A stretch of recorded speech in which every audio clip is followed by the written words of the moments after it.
Hello and welcome back to Coast FC, the Canadian soccer podcast focused on all things CPL, Canadian Championship, and more. My name is Felipe and Mike. And I'm Mike Rice. And today we are back talking about the CPL match week 11, I'm pretty sure. In the CPL, we are approaching the halfway point already. Only a few more weeks before we're halfway through the season.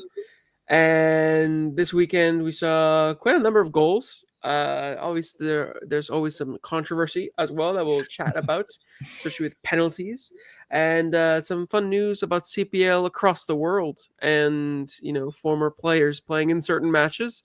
I mean, following the Club World Cup, you might know where we're going with that, but we'll get to that when we talk about Cavalry. But before we dive into all of that, remember to follow us on all of our socials at Coast to Coast FC, and as well as finding us on YouTube under the same name to see the visual side of the podcast. Now, let's start with Cavalry and their 1-0 draw with Halifax in Halifax at Wanderers grounds.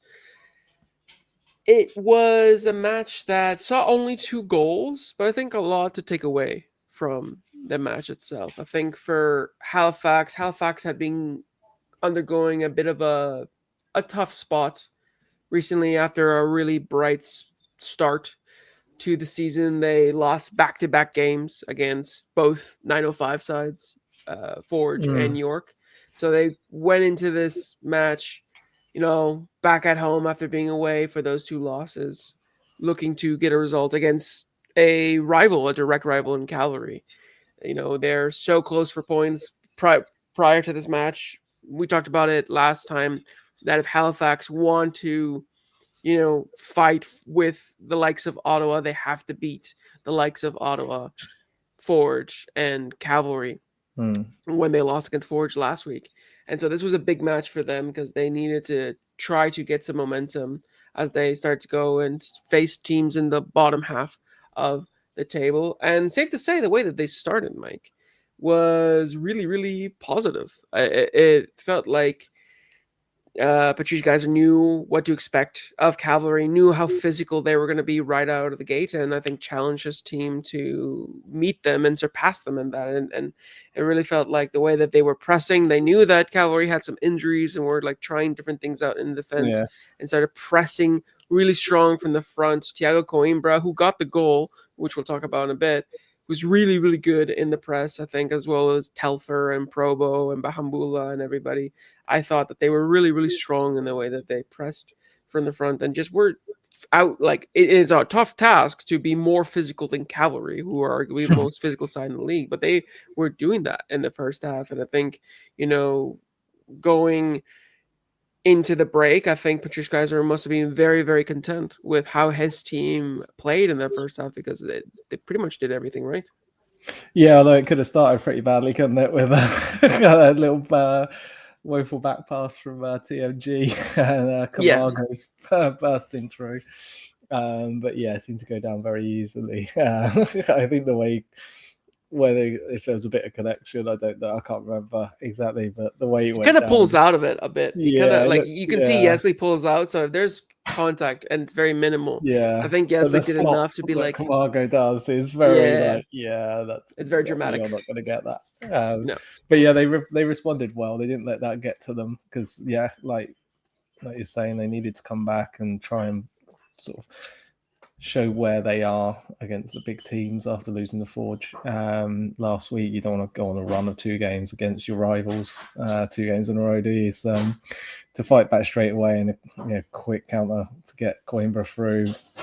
Not the greatest bit of defending from Cavalry in that, but still, like they were hit so quickly. It's just what Halifax can do in that time, isn't it? And they kept going. It seemed like throughout the game, Cavalry did get a bit of a bit more of a foot on the ball. I mean, they came away with 65% possession in it, but the chances were very even. And I think despite Cavalry having the ball, Halifax were able to deal with it quite well and then try to hit them on the counters. It did come out being, I think 1-1 came out being this pretty fair scoreline for how the game went, really. Yeah, I think so. And I think Halifax, and this kind of shows, like, I think, the growth of Patrice as a coach and why Halifax are doing so well. Showed a little bit of pragmatism where they know that against the Cavalry side, especially with the players like they have Camargo, Warchowski, Alva, Musi, when Alva came on, they can hit you really, really dangerously on the break. And usually Halifax is a team that likes to hold on to the ball. But in Mm. this one, they really said, all right, you guys get the ball. We back ourselves to be good defensively and then hit you guys in the counter. And that's what happened with the Yeah. goal. I mean, Isaiah Johnson just did that ball down the middle, a little All bit of right. Yeah. miscommunication between Carducci and the defensive line. Coimbra manages to outmuscle his marker and poke it through into the empty net. It really showed that, like, Patrice's Geyser has evolved from we always want to play this one way, this very Mm. purist football, to being a little bit more pragmatic and understanding what the opposition brings will change how we play. And I think that really lent itself to the first half. I mean, you mentioned 65% possession. That was across the whole game. In the first half, it was 69% for Cavalry, Yeah. only 31 for Halifax. But Cavalry didn't have a shot on target. That's how well that defensive Yeah. line of Halifax was, and it's been that way pretty much all season. TMG for me is probably the leading candidate for, like, defender of the year right now in the way that Mm. he's holding it down for Halifax. But then the second half came through, and it felt like Cavalry kind of got that second wind and began to want it more. They start to win Mm. balls more. They started to outmuscle them. They start to win the duels, win the second balls. And slowly that kind of panic started to creep into Halifax, a little bit more desperate defending. And that's sort of what happened on the goal. I mean, we should talk about Lang as well, because he kind of came in Mm. into a bit of an unorthodox position, being Yeah. put on the Just in left. his face, weren't they? Yeah, but he actually did quite well for himself, especially going up against Bahambula. He had to be at times more reserved, but he still wasn't unafraid to go forward. And it was his cross that led to the goal opportunity for Cavalry. And you can say a little bit of poor defending from Halifax on the clearance, kind of putting it towards the middle instead of putting it back out wide, not reacting quick enough after Mm. Camargo strike hits the post and everything. But Cavalry, especially Lang as well, like, showed just determination, more determination in that second Yeah. half. Yeah, no, they're good. It was interesting to see him playing out there. Obviously, like, much was made of obviously Bahambula and Bai usually switching over during the game, and there's so much pace from the two of them. So to deal with that in a different position, and to keep it going throughout the time while he was in there. Obviously, it changes later on. We have Eric Cobser going up into the midfield and him back. The way when he got booked earlier, I thought he would be one of the ones that might get hooked, and Lang going in, but Cobser did really well to keep himself on the pitch and still be like a useful player throughout. But yeah, it's great to see, because you looked at that back four and you're like, so who's playing left back when you Yeah, first over it? So yeah, that is it's great to see that they've got players who can do this. Like, there's got to you'll make yourself a very useful player if you can fit into a few different spaces when things need be, and when there's what appears to be quite a lot of competition now with Cobbs back, Montgomery and Lang looking to get their place at the centre back when there's only two spots up for grabs. If you can get one of the other ones every so often, then that helps as well. yeah, exactly. And I think that when you look at the way that they played, and especially when the way that they played after they brought substitutes on, I think Cavalry looked the better side in the last sort of half hour when they brought in the likes of, Elva, when they brought in the likes of Gerasimenkov as well, that pushed Lang more into his natural position. They restructured in a way that allowed a little bit more convention in the team, and that's what I saw, like, Camargo dropped a little bit deeper, and he was there to be able to get the shot off, and Elva coming on and kind of forming that front two with Tobias Wachowski made it more difficult for Halifax to contain their attack, and Elva had two bites of the cherry and managed to score Yeah. the equalizer. So, like what you said, I think overall when you're looking at the match, it was a fair reflection, I think, of the game. Unlucky a little bit on Halifax because of the nature of the goal.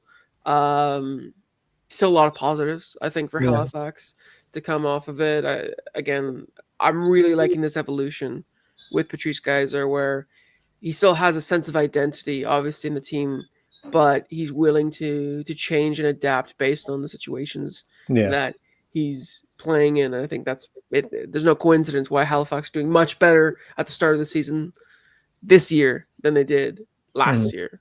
Yeah. And I think, hopefully now that they're going to be facing quote unquote easier opposition, in the next coming weeks, they face Vancouver FC at home. They face Valour at home. You back them to get some good results there. Then they Yeah. travel away to Pacific. There's a lot to talk about Pacific, but you could also Yeah. view that as an easy game for the reasons that we'll discuss. And, so they have a few games upcoming that they can Yeah. sort of try to get back on that horse and really, keep within touching distance from the top three, so that they can have a say and where they might end up for the playoffs. But to talk about Cavalry, let's also talk about some of the players that aren't with Cavalry anymore, and that Yeah. have gone on to do different things. One of the big news that we got this month was that Jesse Daly has left in a bit of a sort of like mid-season update Cavalry released earlier last week. We got word that Jesse Daly mutually terminated his contract. He left a nice little message saying that he loves playing for the club, playing in the city, but that, all good things must come to an end, that this chapter had to close. And so we saw, the Max Paikras kind of take over the role for him Yeah. in this match. And I think that, pretty well. I mean, with him leaving, Gutierrez still sort of MIA right now. Charlie Trafford retired. Like that kind of central midfield role alongside Shamit Shom is still probably one of the areas that you would think, uh, Tommy Willen Jr. might consider strengthening. But for what Yeah. it is like, I think Pipegrass did quite well for Yeah, being in that definitely. position. Yeah, he's been a good player. I think it's mostly just for the fact that, so like you say, the players who have already gone, the fact that Camargo is up to drop in because they've out of necessity rather than options the other week. Just having so few central midfielders available, it must be quite tough for them. Obviously, there's reasons why just Daly wants to move on to his next chapters. I think they'll probably be keeping a little eye out on how long Gutierrez needs to get back into fitness and get ready to play, but we're probably keeping an eye out and see if there's a player that they can bring in or promote into the team to try and get a little bit more cover in there and not leave them quite so short. Yep. And I think, when the season goes on, we'll start to see maybe more players added in that kind of position. Yeah. But I think for now, they seem to be in a good spot. I mean, they still can get results with all of the players missing, so I'm sure that Tommy Wilden Jr. isn't in too much of a rush. But we should also talk about some players that are no longer with Cavalry that have moved to different clubs around the world. We're going to talk about Meyer Bevan at the Club World Cup. But first, let's talk about Malcolm Shaw.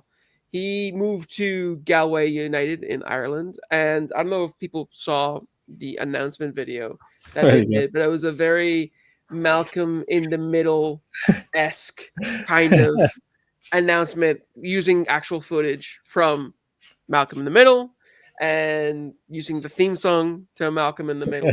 But it was a very funny announcement. And Malcolm Shaw was I think had some good reception because of the announcement video and had a nice little message for the fans and a different one for him. But for me, I'm always a big fan of when clubs think outside the box for player announcement videos. Yeah. There have been some times where they try to be funny and they try to be witty, but it just falls flat. I think this is a good one where it's cheeky and it's good editing.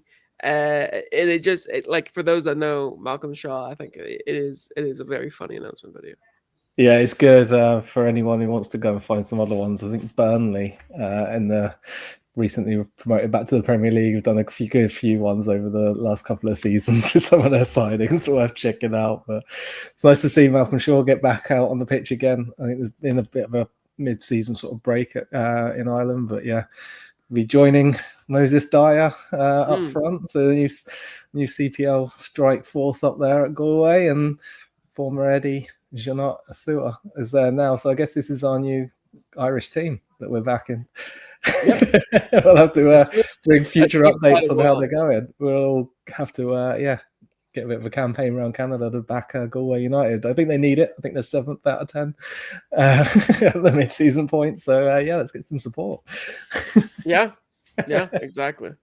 Stu is such a deep cut. I think he only played he played 50 games. I think two seasons for. Yeah, I think so. Yeah, it's not too many. It took me. I was looking through and it wasn't until I read the Northern Tribune that I was like, oh yeah.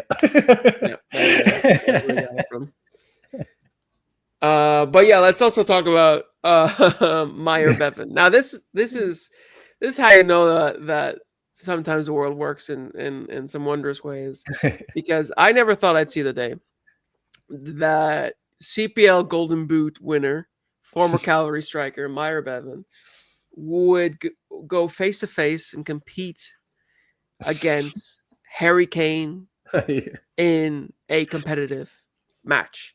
But that is what happened, because in the first round of the group stage in the Club World Cup, FC Bayern Munich went against Auckland City FC. Now we know the story of Meyer Bevan and how he went back to his home country and everything that went on there and how he continued to play.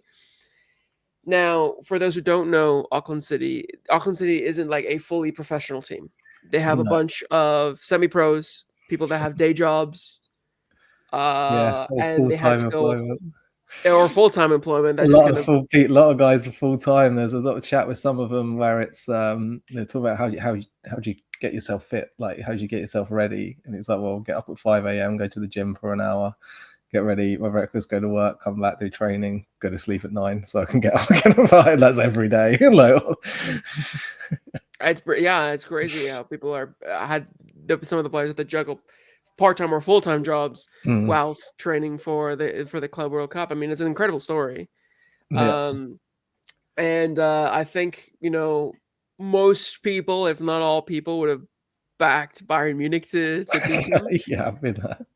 But I think to win 10-0, which was the final score in this one,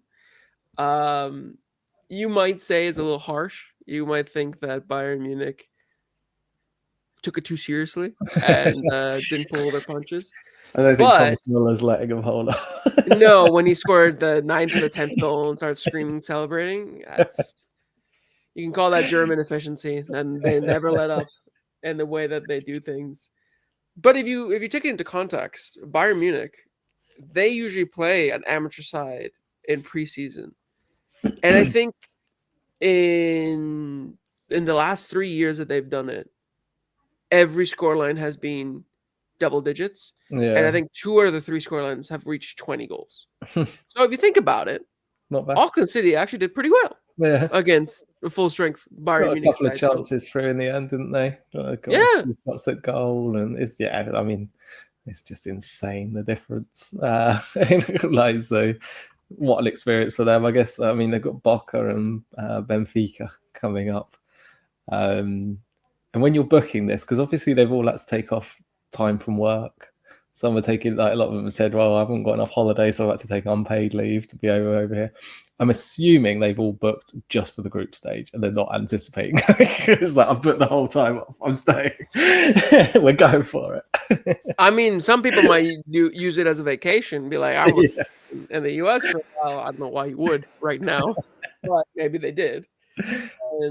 But amazing experience for them. Like, despite you're going to be on the high, going to get beaten in all 3 games, but to be able to say you get to play alongside against some of these players must be pretty incredible for them. Yeah, I agree. I think just the experience is insane, and like Meyer Bevan can now say, I went toe to toe with Harry Kane and Thomas Müller and Michael Elise and Jamal Musiala. Like, that's ridiculous. Never thought I'd see that day. But that's a little CPL around the world report there with a couple of former Cavalry players. Now we're going to move on to the second match of the match day. Pacific against York United. This was on the island. And the cliche comes to mind, once again, of the tale of two halves. But that really was another example of the cliche being true in the tale of two halves.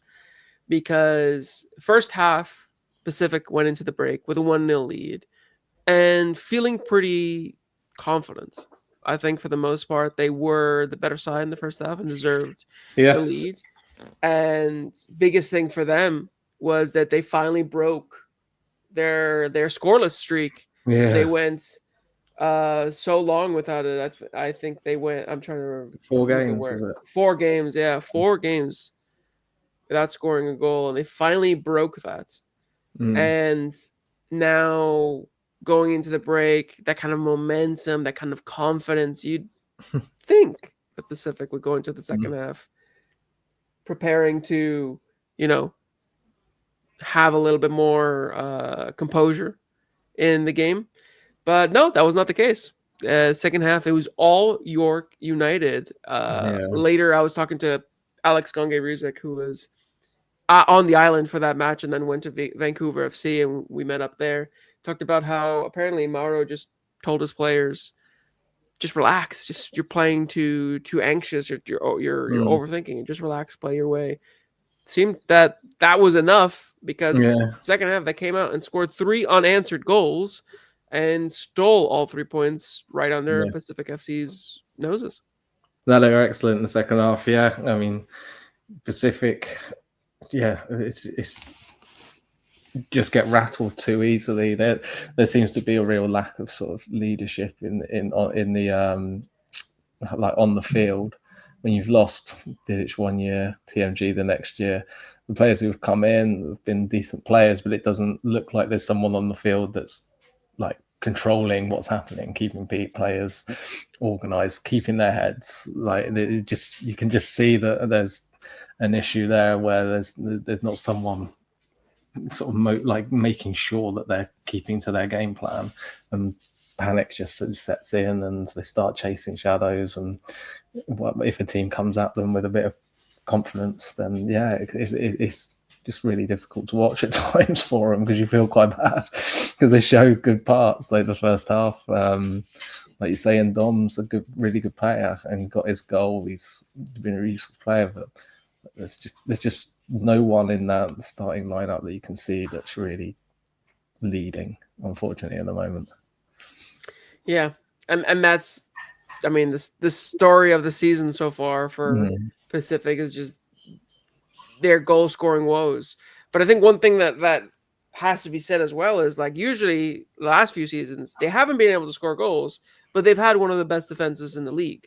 Yeah, and especially with Ali Dum coming back. Yes, they lost TMG, but in Dum, when he first came in, we were raving about him defensively and offensively. Yeah. In this game, he showed the offensive side to his game as well. Apparently, Alex was telling me that when he struck that, you could hear it throughout the ground, and there was so much power and pace that the broadcast did not do justice. It was an absolute thunderbolt, according to him. But you get that goal, and you want to go and get the second and get the third, and really, turn they need through. a gap. They need to put space, otherwise. But they aren't unable to, and then the pressure gets on, and the defense, unfortunately, gets sloppy. And now, having lost this match 3-1, they have the second worst goals conceded record in the league with 19, tied with VFC. Only, I think, Valour has worse with 21.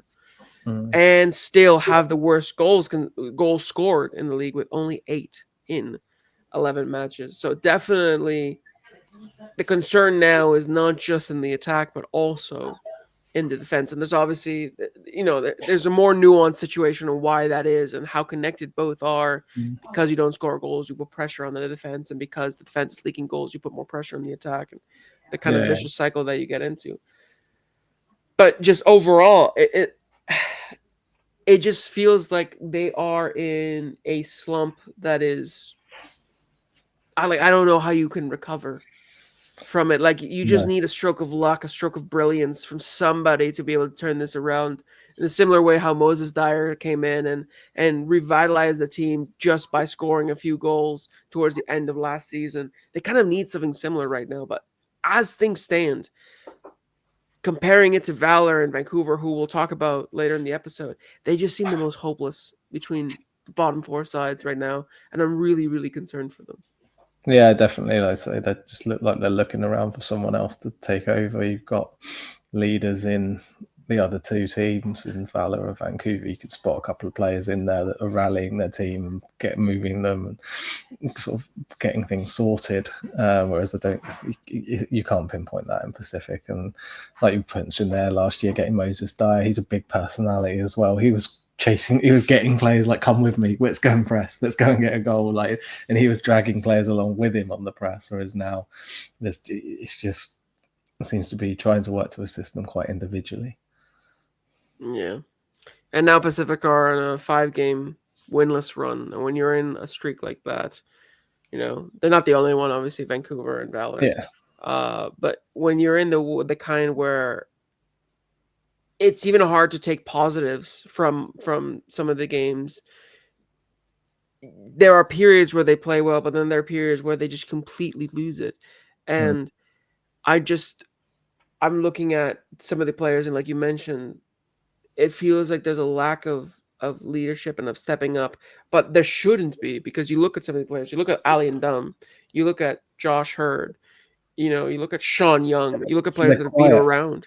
They're quiet. Yeah. We know what Jay, like, what Hurd's like. He's like said, when he's spoken with us, like, I'm not someone who's going to be bossing people around and shouting and growing. I try and lead by example, but everyone's just trying to do their thing and hope that everyone joins in. There's not someone who's grabbing them and forcing them, like, and calling them out on the pitch or encouraging them on the pitch. It's just like, I'm trying to do my job, is what it seems like all 11 are doing at times. Yeah. And without that kind of presence, I think it's really difficult for them to get out of the hole. I mean, once Asatola equalizes, and we'll talk about the goals because some of them are brilliant finishes, but once the Pacific get scored against once, heads drop, and then it just kind of felt inevitable that York were going to go and get a second and even the third.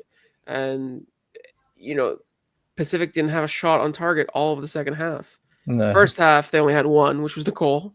Yeah. But the second one, they had zero. Probably should have had a penalty as well in the first half.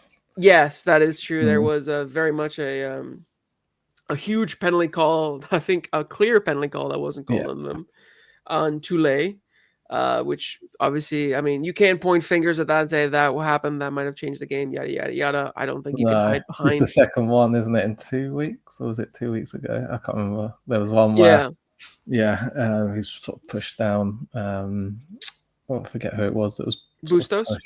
Yes, that was it. Yeah. It was Bustos being pushed down by Tier Walker. Yeah, that's it. Yes, but yeah, unfortunately, you're only looking at those separate incidents. There's a lot more to the game where they should have made more chances. It's just because there's other the ones. Exactly 89.5 minutes where they should have done better in these matches. But yeah, I don't know. That's I think the biggest question is, like, I have no idea what to expect. But York are getting better. Let's we're that's true. I feel bad. Yeah, that's true. That's true. York have gotten better. So let's move on. Because they've had a busy week. They had the match, a midweek match against Atletico Ottawa in the Canadian Championship, and it was another case of the same story for York United. We won't go into it too much because we're probably going to do a whole Canadian Championship themed episode later down the line, before the second leg. But they let another lead slip. They scored really early. Then Atletico Ottawa scored two more. By the way, all of the action was in the first 20 minutes. You could have watched the first 20 minutes and then turned off, and it would have been the same thing. But they lead early, concede those two goals really close to each other in proximity. I think it was like 3 minutes apart or something like that. And then they were just completely unable to recover.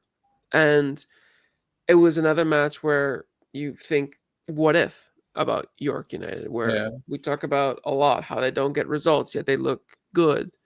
This one, They didn't look great, but they got the early goal, and that's something. But then they Mm. just completely threw it away. And they had before this match against Pacific, they had a nasty streak of 9 matches lost when conceding first.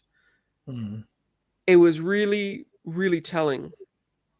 And then the second half, I think Eustachio tried a different kind of method. Instead of pushing his players on and everything, just told them to relax and play their game, trying to take some of the pressure off. And it worked out. They did just play their natural game. And I think had they been a bit more nervous, the likes of Asatola and Botello might have not taken those shots or might have taken those Yeah. snatch at those chances.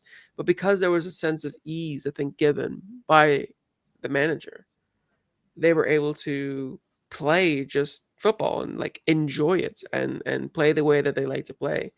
And I think that was the biggest difference Yeah. between York in this match compared to York in the midweek. Yeah, definitely. I think it seems that they're just.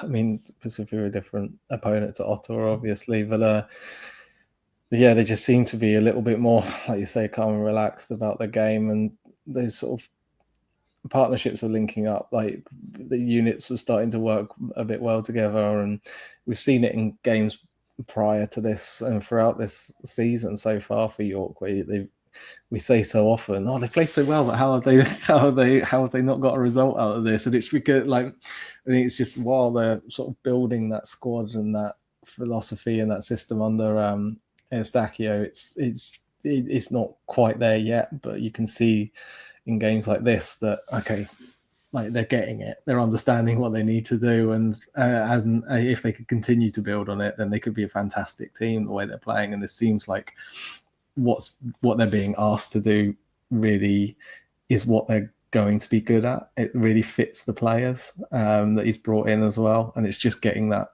sort of momentum. And if this continues, and if they can use this as a next sort of stepping stone onto another performance the next week where they can keep it going for longer periods, then you're gonna be looking at a York team who could push up and sort of make that, where we've said there's two leagues in one. They could really push off and make it a top 5, really, rather than two fours. Yeah, I mean it's funny, the gap between York United and Pacific is the exact same gap between York United and Wanderers in 5 points. Yeah. So yeah, all it takes is York United getting a bit of consistency, and they can go up and really make it, like you mentioned, a top 5 and essentially secure the playoff spots, which would make the league objectively maybe a little bit boring this season if all 5 spots are basically assured. It's just about who falls and where. Hopefully that's not the case. But that is what York United, are capable of doing in the way they're playing. But by the same virtue, with only 5 points ahead of Pacific, if they start to kind of fall away and be inconsistent and not get the results despite playing well, then you will open the door for a Pacific or a Valour Vancouver to get back into it. Because what we've seen with this league is that you only need a run of 4 or 5 games to really get back into fight, either for, the top spots or that 5th and final place. So York United, this is a really good win, not just because it's a win and it's 3 points on the board, but because they need that kind of momentum in the next few games to really start to separate themselves from the bottom 3 and not worry about playoffs necessarily. And making it to the playoffs is more about where they finish. Yeah, exactly. But yeah, really, really impressive from York United. I mean, the goals, wow. Asatola, stunning goal. Yeah. And he's been impressive. I mean, he's still only what, 20, 21, 22, I think. Yeah, He's a young guy, but he's been very, very good in the central midfield. And he hit the woodwork as well. It wasn't just the goal, he hit the woodwork with a shot as well. And just that kind of midfield, which is not, it's very different from the one that we saw last year on the Morta. It's like Kibato and Asatola on either side of Botello and Ferrazzo. They just seem to have a really good understanding between them, and knowing the spaces that they're occupying and being able to cover for each other. And because they can provide those wide overloads, since they're playing that kind of 4-3-3, 4-3-2-1, it just allows them to have a little bit more joy when they're not overplaying it, when they're not, nervous. Like when they get into that flow, just really, really good. And I think having those three score the goal, or having those two score some bangers, Botella with that stunning strike from distance. Ferrazzo was able to score off a tap in after Pacific were caught sleeping. It really took a little bit of pressure off Altobelli, who very unlike himself missed an absolute sitter. Yeah, just to miss the target was bad enough. You gotta at least hit the target in that one early on. Like, you have to at least hit the target. But you know what? They won't remember that. They'll just remember the bangers of the goals that York scored in that match. So it's all good. It's all good. But now let's move on to the other BC side, who's not doing so well. No. From Pacific to Vancouver, it's rough out here on the West Coast this season. And that's Vancouver against Forge. Forge, a 2-0 win that on paper looks kind of rudimentary. In practice, it should have been much worse for Vancouver FC. Like, Forge missed so many chances in especially that first half. Yeah, it was. I mean, me and Alex were there, and every time we were like, "There's a goal," and somehow it wasn't. There's the goal, and somehow it wasn't. Yeah, and we were both perplexed how it was 0-0 at halftime. We were like talking about how Bobby must be fuming that his team have not gone on the score sheet, because they were really, really, like, up until the final action, they were just so clean in how they played. And there were some periods in the match where you could say, like, in the way that Vancouver actually started relatively well, but as soon as a mistake went, and this is something that Afshin Gopi even himself admitted, there was a mistake that happened like 9 or 10 minutes into the match. As soon as that mistake happened and Forge pounced, boom, the momentum shift. And Forge started to really put Vancouver under the cosh and put their backs against the walls, and they never were able to really recover. And that first half against them, they had, across the entire match, they had 8 big chances, and they missed 6 of them in that match. So really, it could have been 4 or 5, which really unfortunately Willoughby has seen before on more than one occasion, 5 being scored at their home. But it was just a one-way traffic once Forge got into it. Yeah, and it's just funny, like, Vancouver just trying to gift them goals. I mean, how Callum Irvin hasn't had a breakdown, I don't know. On the pitch at some point, how he's managed to keep his cool is incredible. But yeah, I think it's kind of part of me, like, because it's Forge, part of me also just like thinks like you've got to be a little bit critical of them, because if they hadn't brought in Massunda into the starting lineup, who's scoring these goals? Because he's got a goal involvement in every single game that he's played as a professional footballer so far, and he's making these opportunities or scoring these opportunities, and the other players around the pitch are a Jabberful. Oh wow. There's, because part of me, and again I think it's because we're a bit overly harsh on Forge because of their success, because I'm looking at them going, how have you only scored 14 goals? But then I'm also praising Halifax for doing quite well, and they've only got 14 goals, so I have to all matter perspective. Exactly, yeah. So to be careful what I'm trying to say about them. But yeah, those opportunities, players should be taking them. And the issue is, I mean, we've mentioned Brian Wright, but I'm not go into him too much again, but it was a number of players all the way throughout, like all across the pitch, were getting into opportunities and missing. It took the young player to help them out. Hoce Massunda, man. The level of maturity that he has when he plays, and the assuredness that he has, he doesn't ever look like he's nervous. He's still raw. He still, sometimes tries to take a defender an extra time than he shouldn't have. He maybe waits too long to make a pass. It's not like, he's not perfect Lamine Yamal, but still, for such a young player, for the good that he does, it's impressive. And when I talked to Bobby after the match, he acknowledges like, yeah, this guy's a talent. It's now just about can he keep his head on the ground and keep his head down, do the work, and continue to grow and develop. And it seems like he is that kind of guy. Kyle Yeah. Becker talked about it after the match as well, that he's just a really good kid, a really nice guy. He's humble, he's hardworking. So he has got a lot in his locker, both technically and mentally, to Yeah. be another success story. But it is funny though, as you mentioned, that Forge have to rely on the young kids Yeah. to be able to get them across the line at times. Obviously, they have been dealing with injuries with Chouanier and Borges and the like, Yeah. but I mean, what a treat that you can call upon a 17-year-old and he pops Yeah. up and just is your best informed player right now in the last Yeah. few weeks.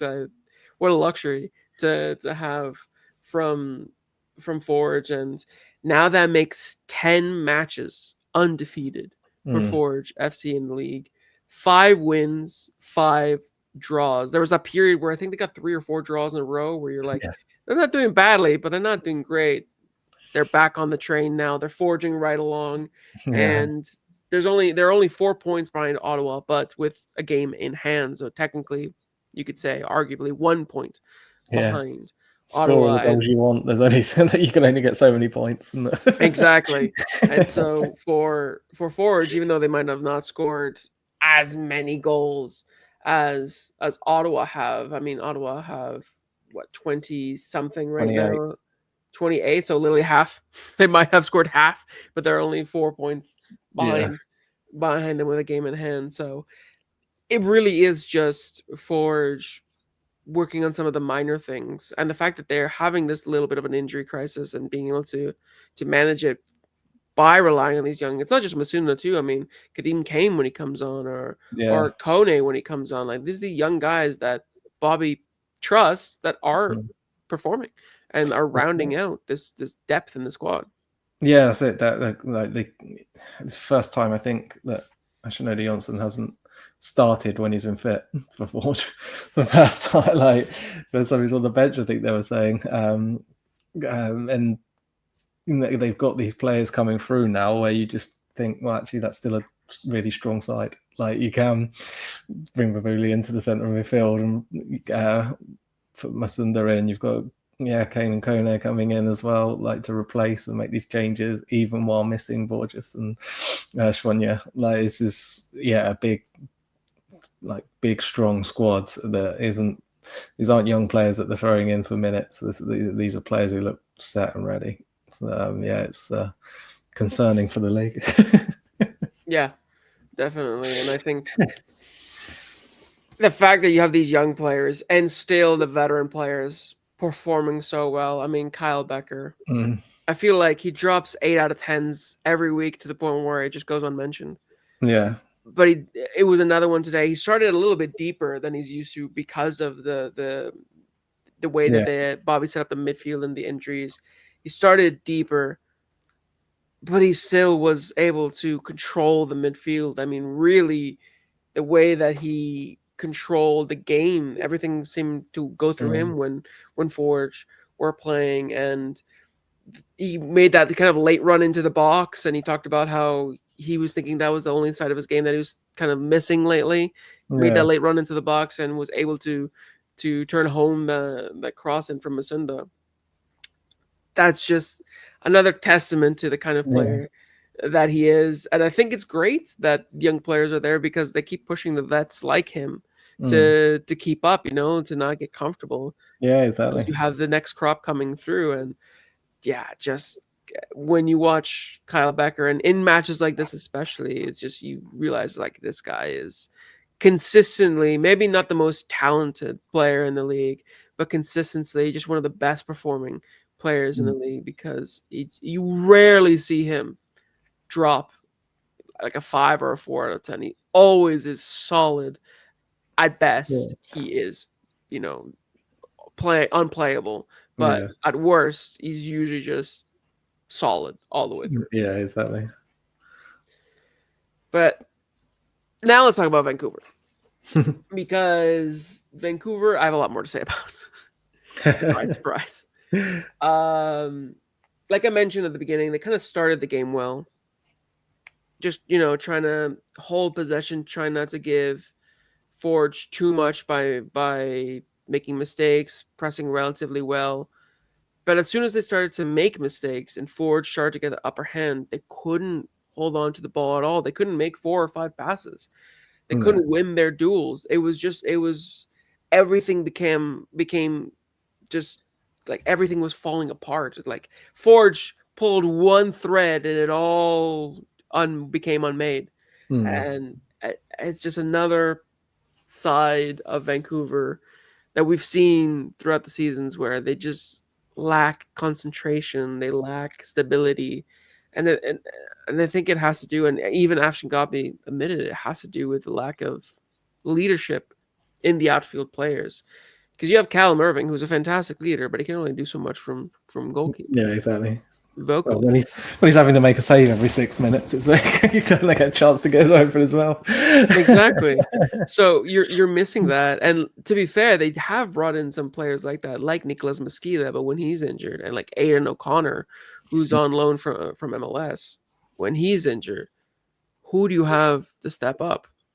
You look at some of the more senior players in the attack, like Terran Campbell and Güero Diaz. They're not really doing all that much. You look at the midfield, and you have Fotzing, who's the most exciting player in Vancouver FC right now, but he's still a kid. He's 17.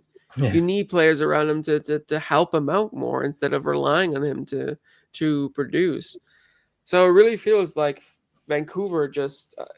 I mean, it's always going to be tough to go against Forge. I'm not, yeah, taking anything away from them, but like Vancouver, as soon as they lose their heads, that's it. They just kind of give the game away. And it's really hard for them to be able to recover. And it goes pretty much throughout the entire team. And I think what's frustrating for me is that they keep talking about, like, oh, but we're the football factory. We're focused on, creating players. Like, that's our number one goal.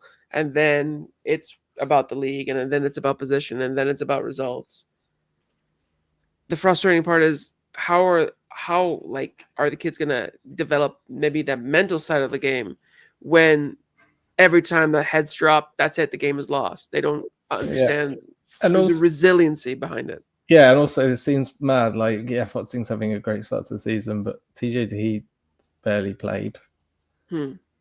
Godbout, it doesn't look like he's going to be this superstar in the making. Good young player who's going to start playing, but he's not the name you put as this is our next young star. Everyone's queuing up to come and see him. Like, and I don't mean to pick on him especially, but like the majority of them, you've got one young player playing on there. Navarro up front, I guess counts as a young player, but they're not. There's not young players on there that you're thinking there's not a group of young players that you're saying, oh well, they've come here because Vancouver's going to make them a better player.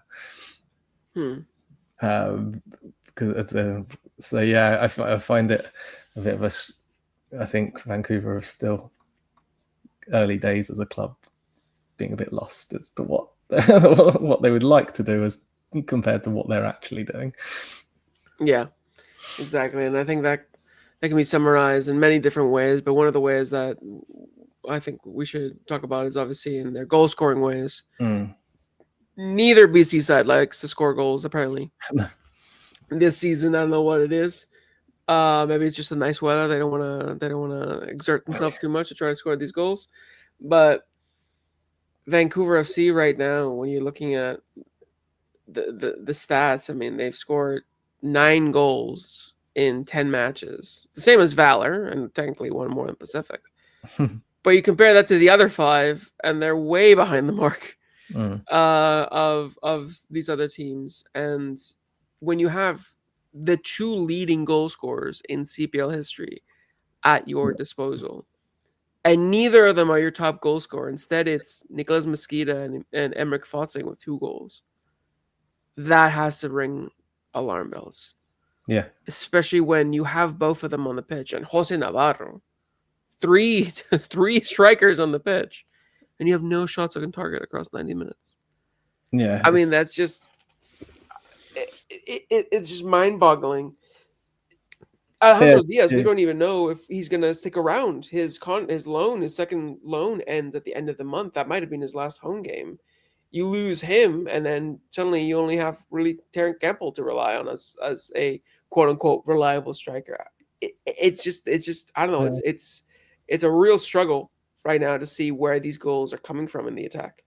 Yeah, exactly. I mean, the most exciting attacking players you've got are Luke and Barr over in Vancouver. Like your fullbacks are the biggest attacking threat. And I mean, if it was me, I keep looking at it going, why aren't they just wing backs? Put David Norman Jr. at the back, because Barr and Luke defensively can lose concentration quite a bit.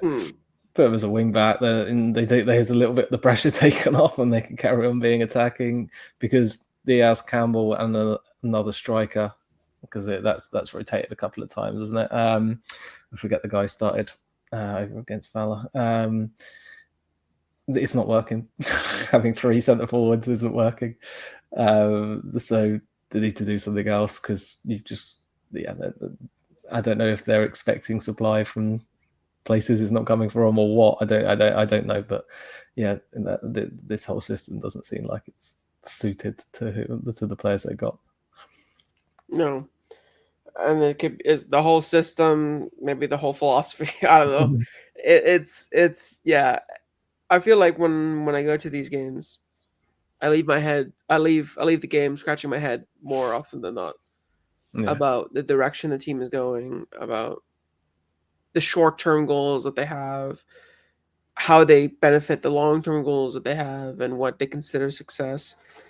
It's just I just am. I'm confused at how. You know what? Actually, it reminds me a bit of Tottenham and Spurs this season, where they just gave up on the league entirely to go after Europa League glory to try to get that trophy, and it worked, but it cost Ange Postecoglou his job. And people ask the question, why did he just give up completely? Just said, we're not getting relegated. I don't care. We finish fourth last. We are getting that trophy. And he got it in the end. And he had his famous saying. But people still question the logic behind it. I feel like it's a similar thing, but with a less kind of, actual tangible goal. Instead of getting a trophy, it's developing Canadian talent and selling them on. It's a very admirable goal, and in that regard, I think they are doing well to a degree with that. But you can't just give up on everything else, essentially, just to focus on that. And it does feel like they are doing that. And I mean, fans, as much as fans love to see young players, fans aren't just going to come out to see young, exciting players. They want to come out to see a team win football games and score goals. And if they're not doing that, then what's the point? Especially in this match. This match was the CPL 1 year out kind of thing for the World Cup, and they actually had a decent crowd for once. Like, it was actually the fullest that I'd seen in a long time. And they got played off the park. Yeah. They haven't won at home all season, Mike. They haven't won at home all season. They haven't won at home, I think, since August of last year. It's nearly August again. You get another win there. It's just, I could go on and on about Vancouver, as I usually do whenever we bring up these situations. But we'll plug it there so we can talk about the next game. I don't know if you have any last thoughts before we move on. I just can't wait to see them. Can't wait to see them in July. Yeah, I get to experience what you experience. Yeah, that's true. You get to see firsthand what it's like. But now let's move on to the fourth and final match of the Matchday, and that was Ottawa against Valour. This match ended 3-0 to Ottawa at their home, but it didn't start like a 3-0 win game for Ottawa because Valour found some valor in their play and began really, really well in the match. And since you're the resident Valour fan, I'll let you talk about what went well with Valour in the start to this match. Yeah, I mean they coming up against the sort of wing back system, they were able to press and go at them with their with their fullbacks pushing on. They were wide forwards causing a problem. They were just pressing and hounding Ottawa from the second the whistle went, and getting themselves chances that way. And I mean that's what they're set up to do, and they've questioned how they've been operating in that at the this year, because they still do have their difficulties of a centre forward, but there's a lot of times where you just didn't feel like, okay, I know what they're meant to be doing, but they're not really doing it. But in this one, they started off doing it, and you can see what they can do. And Kean Williams picking up fitness again really did help him. Yeah, each game he's gone on from this season looks a little more and more like the player that came in before the injury. Twadek nearly got his chance to get one over his old team from last season, but yeah, it was just a really exciting start. Just can't quite get the goal, like we say for most times with these bottom three sides. At times they can start well, and then just one. But it seems to be as the half comes to a close, it feels like Valour only set, and they're looking at their watches going, I thought the half was only 42 minutes. So we're carrying on. And then these last 3 minutes for stoppage time in the first half, there's always something that happens, and they always ended this one. Yeah, O'Heen sort of just loses and swipes. I mean, maybe. Oh yeah, I'm only watching on TV. Like I'm watching on my laptop, so it's not the greatest of quality vid. I don't know. It wasn't the toughest of kicks, but I don't think there was too many complaints that it was a penalty. Yeah, for me, when I looked at it back, I watched it a few times. It looked very soft. It looked like very, very minimal contact, in my opinion. And then Rodriguez went down in a heap and very much sold it. Maybe there was some contact. I don't know. I think Rodriguez was just very clever in the moment where he felt something and just went with it, just ran with it. But yeah, like you mentioned, I don't know what it is. Valour, as soon as it becomes added time in the first half, they're like, it should be over, right? Why are we still playing? Yeah, that's good. Just lose all concentration because they worked so hard and they were so organised to start with. I mean, they've only got one centre back. Like they're still cracking on, but yeah. But once they make that one mistake and they go behind, you can see Ottawa just control the game and Valour go back to being, oh god, they're ahead. Yeah, exactly. And once Ottawa gets that goal off the penalty, really nice penalty from OTTAWA, it was only a matter of time, I think, for Ottawa to just get into second gear, and that's basically what happened. I think when you have a team like Ottawa, as talented as they are, when they get into form and when they start to pass the ball around, I mean, that second and third goal, the little flicks and the little passing in between the lines and just first time passes and the passes in behind between Rodriguez, Aparicio, Salter, and Tabla. That's just that front four. Just wow. Wow. They just pass it around and they dismantled Valour's defense for the second and third goal. And you know what? It gives kind of like Arsenal under the Arsene Wenger kind of era, where they just love to do those one-time passing plays just all around. They just were really feeling themselves. And once those goals went in, I mean, you can't really argue with the final results. As much as Valour started well, Ottawa second half decided, all right, let's play. And they played, they did. They just went off, and there were still a couple of chances for Valour in the second half where they could have at least brought it back to 3-1, maybe even 3-2. I think they deserve some goals from it. Yeah. In the end, with all of the chances that they have, but in the end, the team that scores the goals is always going to be the team that wins. Yeah, exactly. And that was the difference. Yeah, and that's the tough fix. They work physically so hard at that start that you have to get something, because they're not going to be able to do that for 90 minutes. And if you've got no goals and then you have to sit back because you can't run at that speed and can't press at that speed constantly, then you're in danger. And yeah, that's what's happened again, unfortunately. Yeah.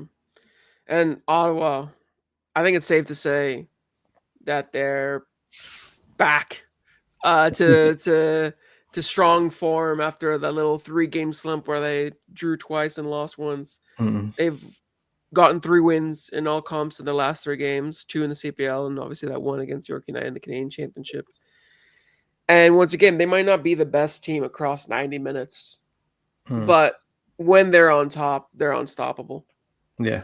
And they're scoring goals for fun. And that's the scary part, is that they're not even switched on for the full 90. They could be switched on for 20 or 30 minutes and still score 4 or 5 goals. They're just on insane form. They're terrifying. And it's Rodriguez, Aparicio, Salter, Tabla, Antonoro even popping in as well. Yeah, he's been having a great season. Really. Just these players are just, in the finest form together. That once a ball gets rolling, they're just a terrifying side to come up against. And you look at the goal record that we have in the CPL. Yeah. 2021 Pacific scored 47 goals. 2022 Forge scored 47 goals. 2025 in 11 matches. 28 goals. That's insane. I mean, they're going to smash it. The way they're continuing, the way defenses are playing, like surely they're going to hit top 50 goals. Yeah, I wouldn't be surprised if they hit 60 by the end of the season if they continue in this form. I mean, obviously, we're not even halfway through the season. Forms might change. Players might get injured. Anything can happen. Yeah. But in the form that they're on right now, they are going to smash that goal scoring record. And they might smash the whole bloody league at this point. Just the way that they're playing. Yeah, really so difficult to keep our track on. Obviously, we know as teams play each other 4 times, they learn bits of new ways of dealing with their opponents. They have to think up new things, but it's just too quick, isn't it? Yeah, genuinely, it's just. I don't know. I don't know what else to say about them except that they're absolutely lethal when they're on the run. They're just so good. But it's not just the attack that are doing really well too. I think we have to talk about Aleti's, back 3, because once again we see the under 21 back 3. We have Kozlovsky, Abatne, and Cloutier, all 21 and under in the back line, and they get a clean sheet. Probably shouldn't have gone a clean sheet had Valour finished their chances, but nevertheless, they did quite well. Not just out of possession, but in possession as well. A lot of Atletico's attacks start from the back line, especially when they're playing on the counter. The fact that all 3 of them are able to play so well with the ball at their feet goes to show that the team's success isn't just because of the front 4. It's because everyone is in really good form. Everyone has that confidence. Everyone has that skill to be able to perform and understands the vision that Diego Mejia has. That's the kind of team that you see. Wow, they're the team to beat right now, because everyone understands their role. Everyone understands what they're having to do, and they're having fun with it too. And even if they concede some goals, even if they don't play well in one half of football, they have that ability to just switch on and completely flip the game on their head and be able to come away with a win. Yeah, definitely. And I mean, despite conceding quite a few goals, I think Nate Ingham's been fantastic, and he like, as much as these young defenders have played very well, they've still given up chances, and Ingham's dealt with a lot as well. So I think he deserves a lot of credit as well, because I think you're looking at sort of as the season goes on, if keepers continue playing like they are, he's got to be right up there with, despite the goals he's conceding, the way he has played. As one of the goalies of the year, I think Ryan Yesley's might be leading it for me personally, but it's I think he's had a really good season despite the opportunities that come up because of playing behind such a young defense. Yeah, and I think the young defense really benefits from having Nadingham behind them to organize and to help out, and to be able to have such an experienced head behind you supporting you is probably one of the reasons why they're able to play so confidently and be able to have performances like this. But yeah, I think Ingham, I think he has one of the highest save percentages in the league. I think he might be third in it. So he's shown that he's a really good shot stopper and a really good leader at the back as well. But I mean, 11 matches in, there's still quite a few matches to go. We're basically at the third waypoint of the season. Would you say that Ottawa, or maybe a better way to say this is, do you see anybody else being able to stop Ottawa if they continue in this form? I think the only difficulty Ottawa are going to find is if they start struggling for goals, if Salter loses form. Rodriguez, when he was missing for a game, they really struggled because they all continue to concede, whereas the likes of Forge and Cavalry aren't conceding. And they will continue to pick up points along the way. Ottawa just have to keep, if they're going to be conceding goals, they have to keep up this goal scoring form. And if that does dip slightly, then teams will know they might be able to catch them. Just because of the big split in this league that you're going to be picking up points against the bottom teams. And yeah, if Ottawa start struggling for goals against Forge or Cavalry have got decent chance of getting one and just holding up. So I think that's the only way. Yeah, so still lots to be excited about. They haven't won it yet. Not yet, but they look real good. They look really good. But that is all for this week. Thank you so much for listening to this week's podcast episode. Make sure to follow us once again on all of our socials to let you know your thoughts on how the league is going so far. Would you say that Ottawa are the clear front runners and will run away the league, or do you back Cavalry or Forge to potentially get it back in their hands? Let us know. We'd love to hear from you. But until next time, I'm Felipe and Mike. And I'm Mike Rice. And this has been Coast to Coast FC, signing out.